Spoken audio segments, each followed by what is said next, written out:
welcome back to my channel. Welcome back to Clayburn. I'm so very grateful that you're here with me today, and this time welcome to the inside of the Love Shack Library. So have you ever been to a swap meet and you came across something and you just couldn't believe that you found such a good find on something, almost too good to be true? Well, that's how I feel about this little cabinet. So let me turn you around and show you this cabinet. Since I was the one that put the bookshelves into the Love Shack Library, I was aware of how much space I had between this bottom board and the floor, and I really didn't think I would ever find a cabinet that would fit so well. But this thing really literally slides in there like it was just made for this space. It's very heavy, it's very well constructed, looks like it's been around for quite some time. It's had a lot of wear and tear. However, I suspect that it either ended up in somebody's shop, garage, or maybe even perhaps out in their barn, and they got a lot more use out of it even out there. However, as years go by, sometimes you just get tired of looking at something and you don't want to fool with it anymore, and you end up putting it in a sale. And then somebody like me comes along and thinks, oh wow, that thing's going to fit perfect in my space. I'm going to use it for holding extra supplies out here. And so I think that we can pull it out of here, take the doors off, we can find some paint and some ideas, and we can really make this thing come back to life and look like it belongs out here in the Love Shack Library. First things first, I went ahead and took the doors off because it made the whole contraption easier to move around. And now I'm going to give it a thorough cleaning by chasing out the resident spiders. They can find a new home, and clean out all these mud dauber nests that are up in here. Now that I've temporarily evicted my spider friends, I'm going to go ahead and clean up all of this mud dauber mud. I'm going to start by celebrating the electricity gods and incorporating the power of the shop vac, and get out the biggest part of it, and then I'll squirt it down with water, let it soak for a while, and we'll give this a good scrub down. A squirt bottle with plain water in it and about 1/3 of a roll of paper towels, and I believe that I got paintable results. You may be wondering, why didn't I just tote it to a local car wash and power wash it down? And honestly, this thing is way heavier than it looks, and that would be a powerful lot of toting. And plus, I feel like it would just get my wood soaked and I'd have to wait that much longer to paint it. And so I figured I would just stay home and clean it myself. So while the cabinet is drying thoroughly, I thought I'd take a minute and start to think about how I'm going to want this cabinet to look when it's finished. So since it sits inside of the Love Shack Library and the main color in there is red, I definitely want to incorporate some red into this cabinet. But I thought if I did the whole cabinet in a dark red like this, Rust-Oleum Gloss Apple Red, that it would look kind of overdone. So the main part of the cabinet, I'm going to keep it kind of a white color, and then I think I'll do just the fronts of the doors in this beautiful red. And so then I also took off the hardware and I started thinking about how it's going to look. I do love the look of the black, this patinaed look up against red. I think that's very beautiful. And then I took a sander to it, a wire brush, and I just sort of started brushing just the edges. And I started to get this nice silver graduation. So from the black patina out to the outer edges with a beautiful silver, I thought that was pretty. And then I also sand or wire brush down in these joints and get that to free open and free close a little bit nicer. And then I'll add some oil to that. So I think that's what I'm going to do, is just paint these doors this beautiful red, and I'm going to reuse the same hardware that I have, including the screws if I can, and just make sure that these hinges look really nice, such as they are, and just get them back into tip-top working shape. Wanted to show you the difference between the two hinges here on the left that I have taken the wire brush to, compared to the ones on the right that I haven't yet.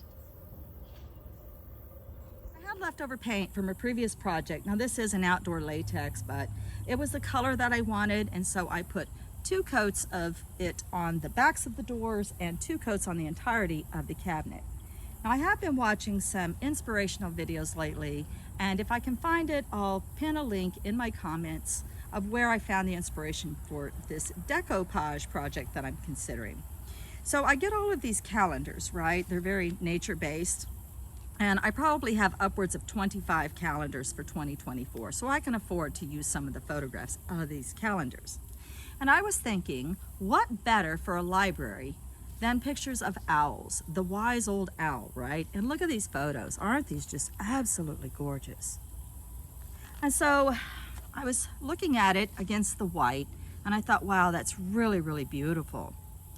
But I am going to do the fronts of the doors in red, and I'm going to decoupage these pictures to the red. And I'm hoping I'm not going to get the same striking effect, but I am going to get a beautiful effect, I do believe, and I think it's going to look just perfect.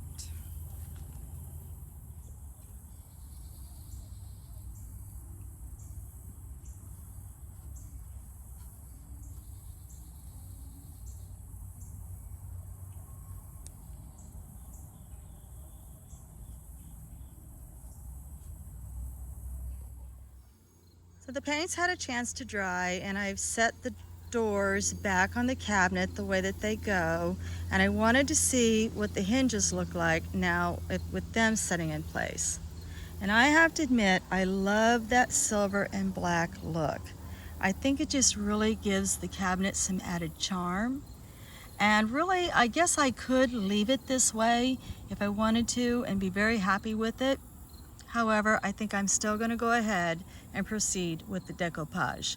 One thing I do want to note is that if I had it available, I think the same silver and black would look beautiful if I had like those picture frame holders down here on the edges, on all four edges.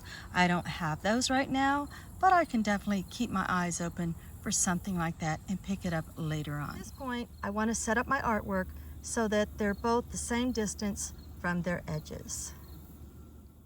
The Mod Podge that I have could be a little bit old, and I don't know how this calendar is going to react when I Mod Podge it to my cabinet. Since it's already so pretty and I don't want to do anything to mess it up at this point, I'm going to go ahead and apply a strip of that same image to the bottom of my cabinet with the Mod Podge, let it dry, and see how it reacts. So my daughter Misty is going to help me put the artwork on because I liked the way it looked on my test strip, and so I knew I'd be really, really happy with this artwork on the front of this cabinet. So we're just Mod Podging the art to the fronts of the doors. All right, and much like the decoupage test, we tested the shellac on this strip on the bottom to see what kind of an effect that would have. And actually, it just kind of gives it a little bit of a, sort of like a brown look, I guess you would say, sort of like an antiqued look, if you will. I mean, you could look at it that way, but it's not so much so that it's distracting. And varnish, everybody's probably thinking varnish would look so much nicer. Y'all, let me tell you, a small can of varnish right now costs almost $36. I really just don't want to spend that on my $5 cabinet that I think is beautiful just as is. However, if I want this to last, I do need to put some sort of a coating on it. And so I'm going to check with my daughter, make sure her letters are done. If they're done, I'm going to go ahead and shellac this and then get the hinges back in place. So now we can see that the little cabinet that was once sort of grubby and unloved and unwanted has become something of a unique piece for us here in the Love Shack Library. We can go back now to holding our supplies and our crystals and our bookmarks and our pens and rose petals and everything else, essential oils and everything else that we love to put in here for people's experience. And we hope that it's in here and people get to enjoy it for years to come. If you enjoyed this video, please give us a thumbs up, and we wish for you much, much love and light. Blessed be.